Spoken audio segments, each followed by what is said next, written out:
Yo, what is up guys, your boy Styles here, bringing you guys a video about how to beat Danger BA. Now I know this deck has not had much of an impact in the TCG, and that is simply because Gokis are just so dominant in the meta, along with Sky Striker Trickstars, so this deck hasn't seen much of a shine yet in the TCG, but once we get, Cherubini in the TCG, and we get a ban list, this deck will have so much of an impact because it's so good, especially when we do actually get Cherubini. So let's get started with the video.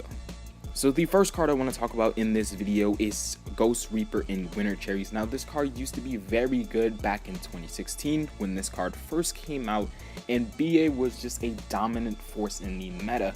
And this card is still very good. Stopping the Dante Seer loop is just very strong against that matchup, and having this card against that matchup is just super powerful. Just getting rid of their Dante, their most important card in their strategy, and taking it out, it's just very devastating. So this is just the first card you should have on your mind when you're siding against Danger BA. Now it doesn't really hurt the danger part of the deck, but you're still stopping the main focus of the strategy, which is to get the Dante, to make Beatrice, and do all sorts of kind of plays. So this is definitely one of the strong picks when siding against Danger BA.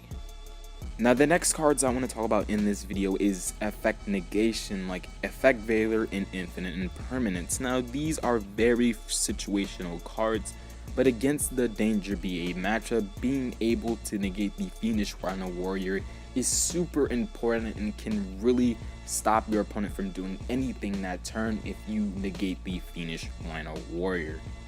Now what you would do is wait for them to summon a BA monster after they summon a Rhino Warrior, and then you use the Effect Veiler or Infinite Impermanence on the Fiendish Rhino Warrior, and then you negate the effect of Rhino Warrior to protect the BA monster, and then their BA monster dies, and they basically end their turn, unless they do have the danger monsters, but you are stopping the Dante from hitting the field, which is very important.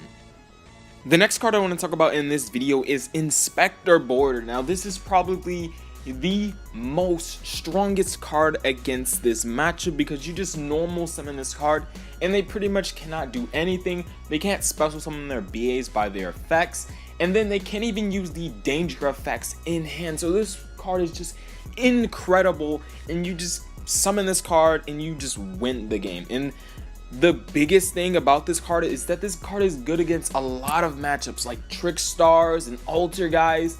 Even Gokis kind of lose to this card too, and it's just super amazing. So Inspector Border should be on your radar when the ban list comes out and there's just different cards in the format like the Burning Abyss deck, and just in general this card is just so amazing, but a lot of people just don't know the effect to actually use this card. The next cards I want to talk about in this video is cards that banish cards that are sent to the graveyard. Cards like Dark Law, Macrocosmos, Defissure. All of these cards are really good against the Burning Abyss cards, and somewhat the danger cards like Chupacabra, but that's about it. But these cards are very good for stopping all of the Burning Abyss cards from even activating. And then on top of that, having something like Dark Claw is just very good because it hits a card out of your opponent's hand when a card is added from their deck to their hand, and it's just really good. So the last and final cards I want to talk about in this video is Abyss Dweller and Shadow Imprisoning Mirror. Now these cards are very good because they stop the graveyard effects from happening. So all of these Burning Abyss effects like Seer, Farfa, Graph, all of these really strong Burning Abyss effects, they just can't either activate their effects or they just negate it entirely. Now it really depends on what you're actually playing for you to actually pick which one is needed in your deck. So if you're playing something like Alter guys, Shadow Imprisoning Mirror is much better because you don't really have any level 4 monsters to actually make Abyss Dweller. And something like Shadow Imprisoning Mirror, you could just activate it and then use the effect of Multi-Faker after you resolve the Shadow Imprisoning Mirror, and then special summon the Multi-Faker, get out Sequidus or Muluseek, and it's just so strong, and it's really good against the Burning Abyss matchup. And then something like Abyss Dweller is very good when you're playing like a rank 4 deck, like let's say Pendulum Magicians. You're just playing Pendulum Magicians, you could just put this in your extra deck or in your side deck. And then if you're going against Burning Abyss, you could just slap it in there and just beat them entirely, because they can't really activate any of their BA effects or the danger monster effects. So hopefully you guys enjoyed the video and my points were clear enough for you to understand. And if you do have any questions, just leave it down in the comment section below. But hopefully you guys enjoyed the video. I'm out. Peace.